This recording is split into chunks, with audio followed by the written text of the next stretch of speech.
So அந்த சென்டென்ஸை வந்து ஹீ சிவியர்டு அப்படின்னு அண்டர்ஸ்டாண்ட் பண்ணிக்கிட்டது தவறு. அது எப்படி ரீட் பண்ணணும் அப்படின்னா ஹீ சவர்ட் ஹிஸ் ஹெட் அப்படின்னு தான் அதை நம்ம வந்து, அதாவது ஒரு போர்க்களத்துல அப்படிங்கிற மீனிங்ல எடுத்துக்கலாம். அவன் தலையை இரண்டாக வெட்டினான் அப்படின்னு சொல்லுவாங்க. தலையை வெட்டினான்.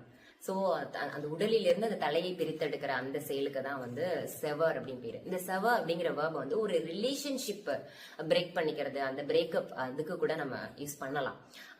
தே செவர்ட் தேர் ரிலேஷன்ஷிப் அப்படின்னா அவர்களுடைய ரிலேஷன்ஷிப்பை ஒரு எண்டுக்கு, ஒரு முடிவுக்கு கொண்டு வந்துட்டாங்க, அவங்க பிரிஞ்சுட்டாங்க, அந்த கனெக்ஷன் கட் ஆயிடுச்சு அப்படிங்கிற அந்த சென்ஸ்லயும் செவர் அப்படிங்கிற வேர்டு வந்து, அந்த வேர்பை வந்து நம்ம யூஸ் பண்ணிக்கலாம்.